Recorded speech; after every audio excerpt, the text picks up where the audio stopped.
The price of oil has dropped significantly over the past couple of days.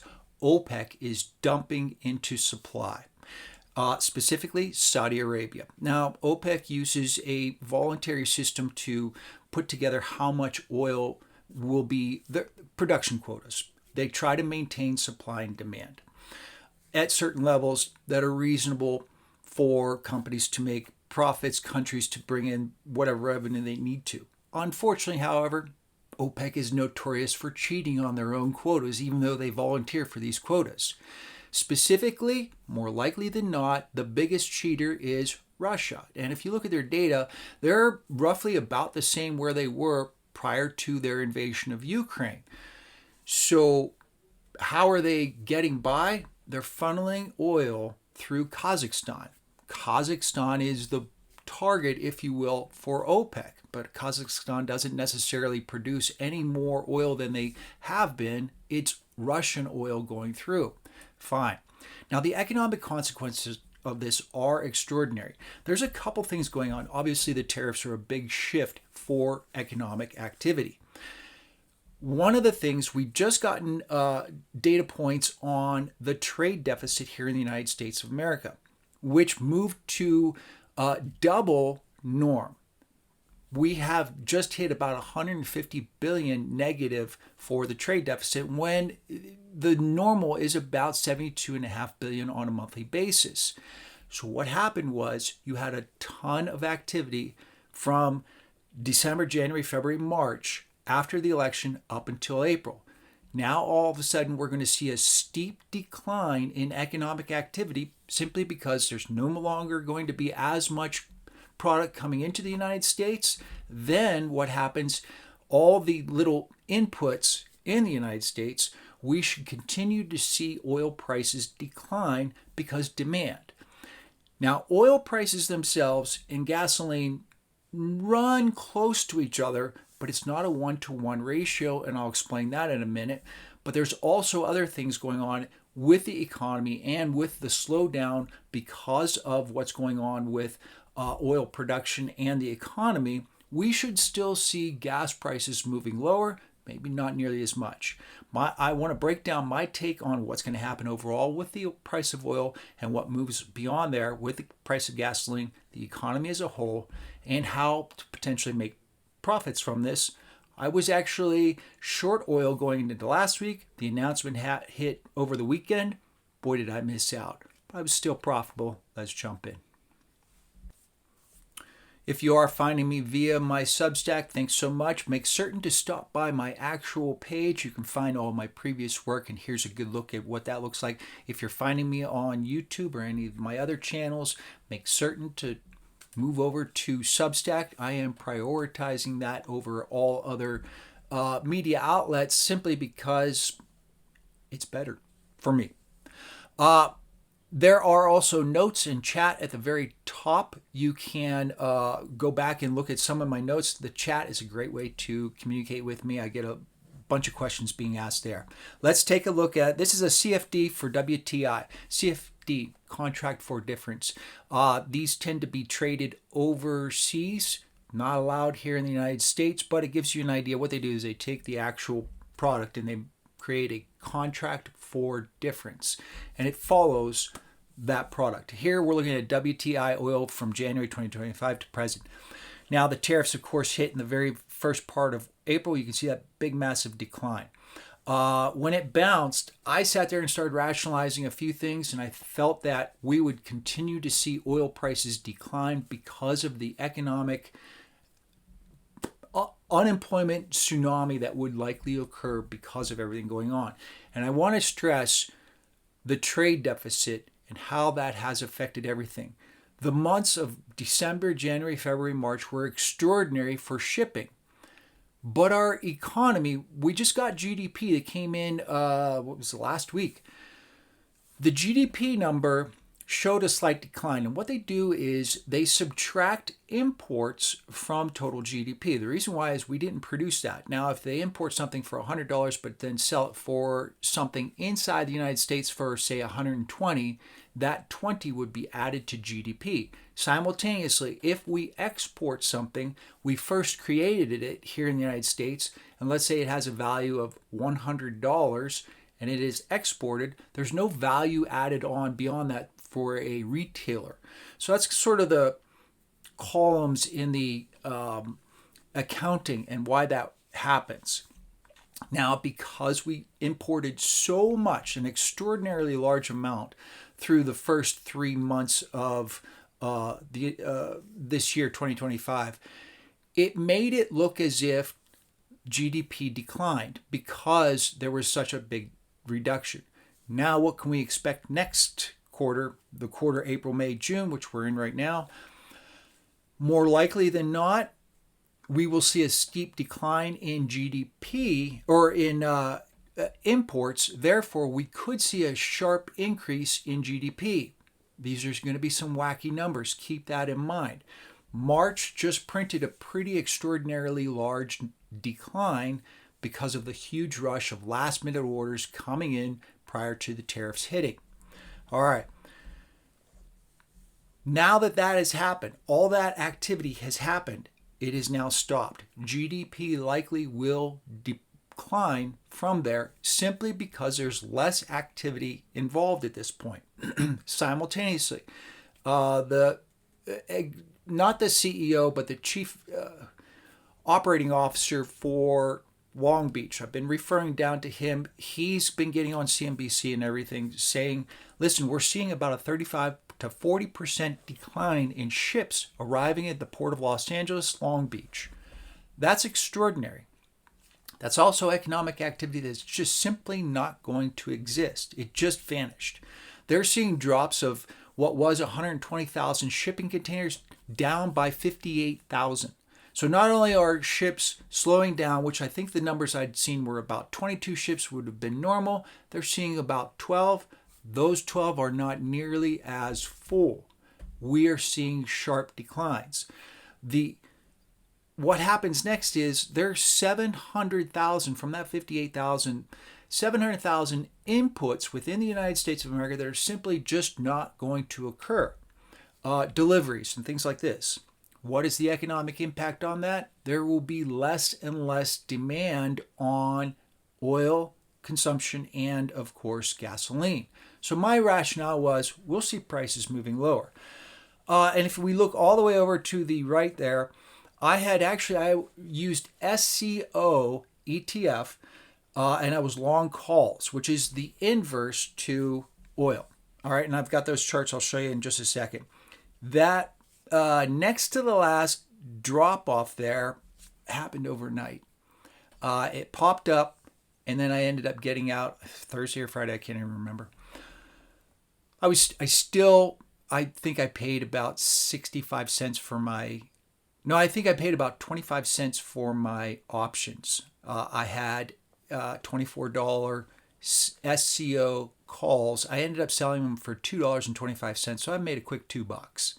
It was a very low risk. I felt as if it was a very easy thing. I was really looking for about 5 to 10 cents. So Thursday morning, I think when I woke up, I was like, you gotta be kidding me. I'm taking this all day long. Yesterday, when the oil market bottomed out, I had tried to buy puts on SCO. Again, I have that chart at the end, which would have been the inverse to oil. Oil, of course, popped back up. Missed that. Just didn't get filled, which is fine. I was trying to be really greedy at that point. Regardless, over the course of the next 3 months, all things equal, no shifts in tariffs. Every day that goes by, the situation will get more and more dire, and it will progressively create a bigger and bigger issue. So a couple days go by, yeah, we're going to see some problems. A couple weeks go by, wow, those problems are going to get big. A couple months go by, this will be extraordinary. I genuinely believe Trump will tap out. He has backtracked left and right. He realizes he's putting together a catastrophic situation that could mimic 1929. Just as I'm sitting down to put this video together, Scott Bessent just announced that, yeah, deals in the works, things are happening right now. There's no deals in the works. These people are realizing they are just blowing things up, so they have to backtrack. And I mentioned this in my last video over the weekend. I expect fully that we will see a shift in tariffs 10% across the board. We were looking at China, say 245. They lowered it to 145 instead. I expect a 10% across the board, where previously we would have thought the 60% was outrageous. Now all of a sudden we're grateful for the 10%. If you're ordering off of Shein, of course, you're 27 years old, female named Emily. You were paying $18.50, now you're paying $45 for that dress. You're simply not going to be buying as many dresses. Okay. Nor are you buying $30. You're only buying 2, and of course, who needs 250 pencils? That is a different kind of inflation, and I don't think that one really impacts the U.S. economy too terribly much. But if you drop it down to 10%, products from China all of a sudden are much more reasonably tariffed and less problematic. And the economy could potentially just move right forward from that. All right, gasoline futures. This is the same period of time we have seen gasoline futures kind of moving lower, and this is one that I'm really kind of focusing on. Here's the one thing about gasoline that's so important when it comes to the relationship between oil and gas. Gas is a refined product, and I think there's something like 12 different products. What they do is they just boil a barrel of oil, and I've watched videos on this. I don't want to get too far into this, but there's like a big silo, and then the weight of the oil when it turns into steam effectively just gets siphoned off at each level. And because of that, that creates each product, whether it be tar or gasoline or motor oil or plastic inputs, things like this. It's kind of interesting. So gasoline, of course, directly comes from oil. Oil companies who produce gasoline, drilling oil, producing gasoline, those take refineries. And refinery capacity has not shifted at all. So although we have seen a pretty decent size move downward in the price of oil, we're not seeing the same exact thing happening with gasoline, simply because the process itself is different, and we're likely to get gouged. Who's surprised there?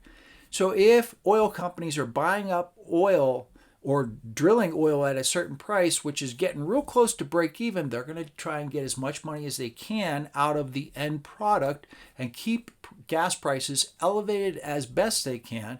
But eventually, just like Russia's cheating, Exxon versus Chevron versus ConocoPhillips, there's going to be a sort of a fight to the downside as demand declines. So even the price gouging at the pump is going to be limited to some extent, but you need to understand that relationship.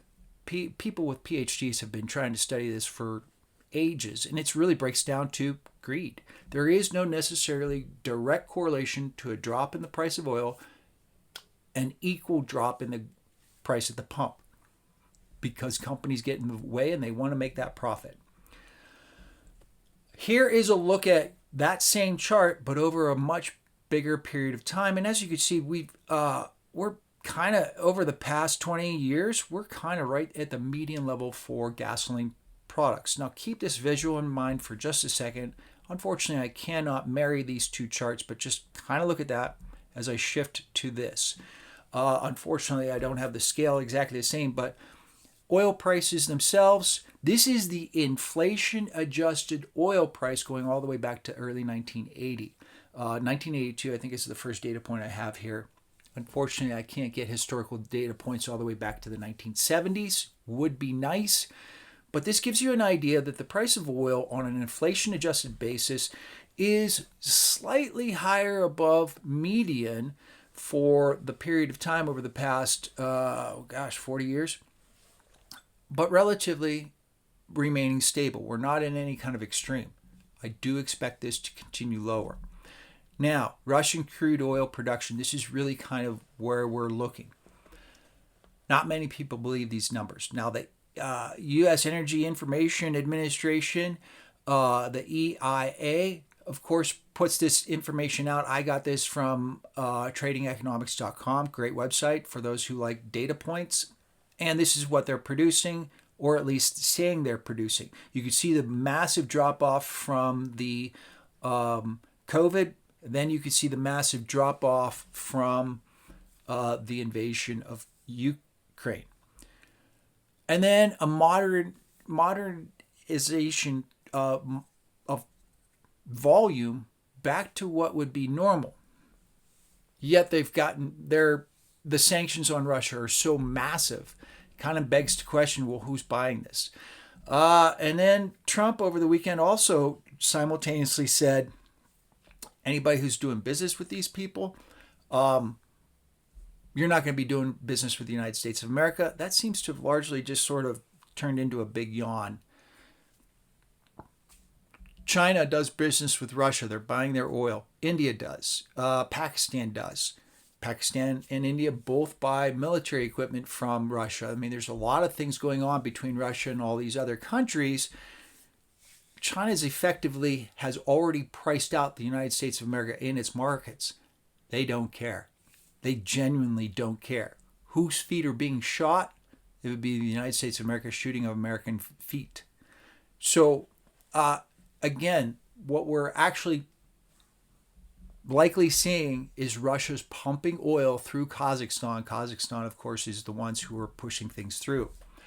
What will this do overall to the energy sector fund? XLE ETF, I talk a lot about this. This is something I follow heavily because it's an input to the entire economy. It gives you a good gauge as to what's going on with economic activity, broadly speaking. That and the fact that my core portfolio, I do own Chevron for different reasons than Warren Buffett bought it. I was a Californian. That's why I bought that Chevron. We can see that the energy sector fund likely has topped out for now, and we'll probably see a moderation in price, just as we've seen a moderation in price for a barrel of oil, that these inputs are less expensive, and because of that, those core companies are probably likely going to really start competing for any kind of business going forward.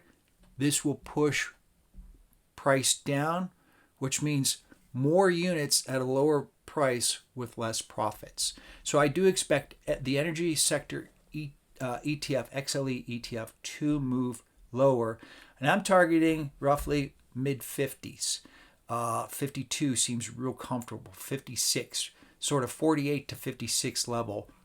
Should the tariffs remain in place for an extended period of time. ConocoPhillips. These charts, the next three charts, they're going to look real similar. Chevron, ExxonMobil. I expect moderation in these simply because of everything going on. That the U.S. itself is effectively cutting itself off from the rest of the world, and because of that, U.S. businesses are simply not going to do that much better. Individuals within the United States are going to be taxed too much to really push this economy further. If everything stays exactly as they are, I definitely see us hitting a recession very quickly, definitely by the end of 2025. I also need to say that I don't believe Trump continues with these policies, that even he realizes that while there are consequences to actions, that this is the first time he's basically broadly done something taxing the United States in a way that is disrupting massively the economic flow. And he's in the finding out phase that there are actually consequences. I truly believe they sat there and just shrugged their shoulders and said, we'll just put tariffs on, and then we'll raise all this revenue, and that'll pay for the deficits. And no one even considered that there would be a consequence to that. Well, the markets let them know plain and simple, there's going to be consequences. And all of a sudden they're like, whoa, wait, hold on. So that's actually pretty good news. I expect we will likely see tariffs go downward, and we will be grateful, to a mere 10% across the board. They still need that money in order to push through their tax cuts. All right, United States Oil Fund, USO ETF. If you're interested in playing the oil market like I do, this is one you could be looking at. It doesn't really move too much. This is one of the reasons why I like SCO ETF. I have gotten involved in USO ETF from time to time, but it's one of my go-tos when I look at things and say, all right, what can I do here? What do I expect to happen? The very first thing is, will the tariffs remain in place exactly as they are? If they do, we should see continued movements lower, a slow grinding move lower in the price of oil, which would, of course, the three majors that I showed, Chevron, ExxonMobil, and ConocoPhillips, you would see those stock prices continuously moving lower. XLE ETF would continually move lower. Can we break 60 on USO ETF?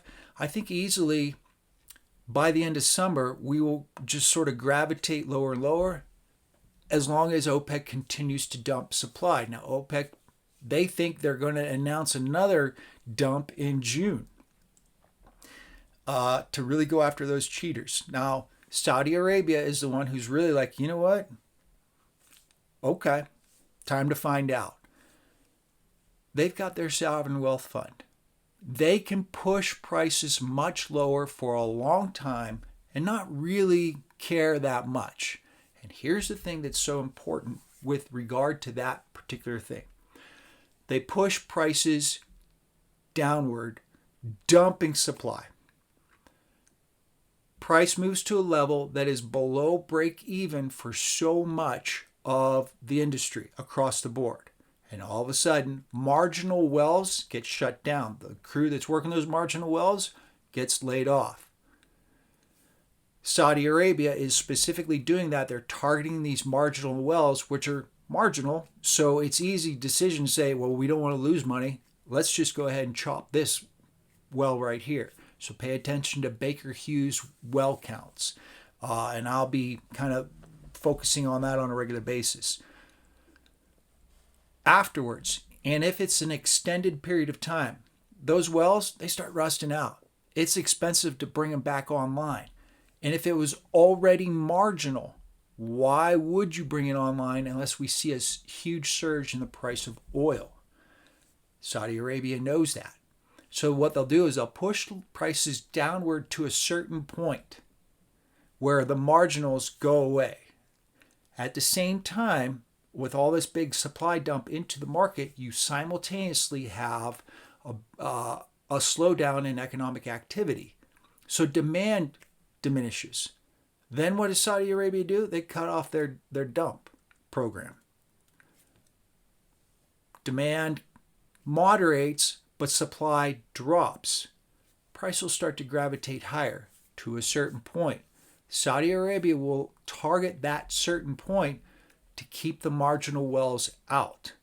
So across the board, Saudi Arabia controls quite a lot of the cards here. And they're still, their sovereign wealth programs, they're still making money. So it's not like they're losing. They're just like, they're playing the long game. And they can afford to do so. Any company that's only looking at next quarter's profits here in the United States, across the world, they're looking at different things in different ways. And so the shift occurs. I could see a push lower in oil, all things equal, then a move back upward to some extent. But that Saudi Arabia will keep it elevated downward. They'll keep price pressures to a certain extent simply so that they can control that and those marginal wells don't come back online. Then they can make their money back. Volume. With decent margins. Ultra short crude oil fund. This is ProShares, SCO. The second from, I was holding 24 calls and was able to get out, God, I think it was Thursday morning after the big spike up, but it was still pretty high. And I pulled my profits out and I was like, you know what? I feel pretty good about that. But I did not, I left like a buck on the table, but I was asleep. Couldn't see it, didn't see it happening. Then the big move just yesterday. Then I said, I think it's probably going to come down a little bit. And I tried to get, I think I was trying to buy 20 puts on SCO ETF. This is how I trade these things. Someone sent me a message just this morning asking me, what's your strategy on TBT ETF versus TLT ETF? Are you using outright positions or options? Something like this. If I can pick up an option for, say, 10 to 20 cents, and there's, say, 2 to 3 weeks on time for something like this, 20 cents, if you put on 100 trades this year, maybe less, that's 2 a week in a year's time, and you use the same exact size for an entire year. You don't try and get, oh, well, now I'm just going to keep scaling up because my Lambo is going to be yellow. You stop right there. Use the same exact size and just look at it as, you know what? I'm going to take 6 hits. I'll break even 2.5 times. That 1.5 lottery ticket. And that's where I make my money. And that's kind of how I play these things. I tried to get in on puts for SCO ETF, thinking the price of oil will moderate back upward for a period of time. I'm looking for SCO ETF to, over the course of the next 30 days, eclipse the 25 level, but I probably won't buy calls. Once it does, then I'm going to get serious looking at, say, 2 months out, $22.50, $20 puts, looking for this to come right back down. And that's how I'm playing the crude oil thing. And I'll keep my size, my SPY ETF options, that size, I keep relatively the same. Going through all these things, these kinds of trades, I keep my size relatively the same the whole year.